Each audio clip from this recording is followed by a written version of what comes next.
L'école Demain Ensemble a été créée en octobre 2010. Bon, donc, nous l'avons créée pour faire face à un besoin qui était là, pour permettre aux enfants en situation de handicap, notamment les enfants sourds-muets et les enfants aveugles, pour aller à l'école. Et nous avons choisi cette méthode inclusive parce que nous pensons que c'est la plus adaptée, qui aurait permis d'abord de lutter contre le complexe du handicap, aussi bien de manière supérieure que de manière inférieure. Et on pensait également que cela permettrait peut-être de créer une nouvelle société dans laquelle ces enfants pourraient trouver leur place.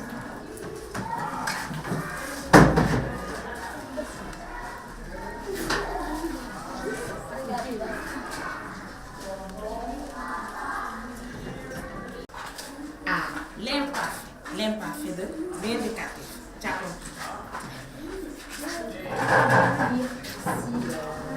Au départ, c'était difficile parce que les parents des enfants handicapés n'y croyaient pas. Il fallait les convaincre. Et quand nous avons pu les convaincre, il fallait convaincre maintenant les parents des enfants qui n'avaient pas de handicap, qui ne voulaient pas que leurs enfants soient dans la même école et dans les mêmes classes que les enfants handicapés. Et au départ, on appelait cette école l'école des sourds-muets, ensuite l'école des enfants handicapés. Aujourd'hui, on dit école tout court parce qu'on pense que le message est passé. Au début, moi j'avais des problèmes.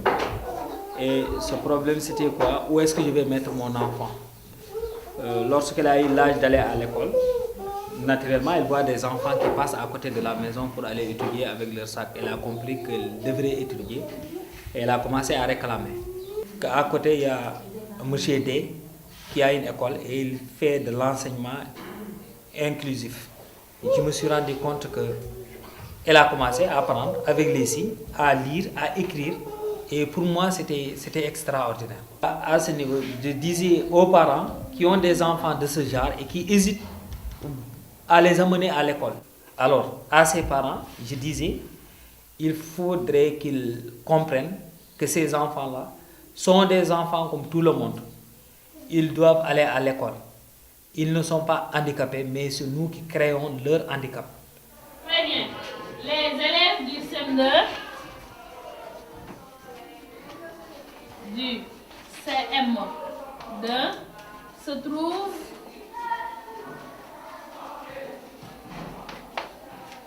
dans la classe.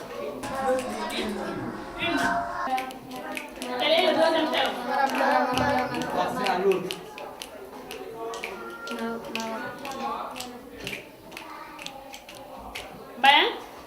Se trouve. Très bien. Oui, l'éducation inclusive marche très bien pour les enfants. Surtout ici à Demain Ensemble, pendant la récréation, tu sens l'inclusion, les entendants et les sourds-muets. Et ils sont là ensemble, ils se comprennent. Et donc c'est l'inclusion qui est là ici à Demain Ensemble. Mon rêve, c'est que l'école inclusive soit une réalité et qu'elle ne soit plus le cas d'initiatives individuelles, mais qu'elle devienne une réalité publique au pays. Parce que celui-là, c'est un enfant, un bout de bois de Dieu qui n'a pas choisi de naître. Et comme tous les enfants normaux, il a droit à l'éducation, il a droit à l'épanouissement, à la santé et à tous les droits comme tous les enfants. Le handicap, ce n'est pas quelque chose qu'on doit cacher. Il faut les faire sortir, les pousser pour les associer avec d'autres pour qu'ils puissent en bénéficier. Parce que plus ils sont en contact avec l'extérieur, plus ils sont en contact avec les autres, ils comprennent mieux, ils s'épanouissent mieux et ils deviennent même autonomes.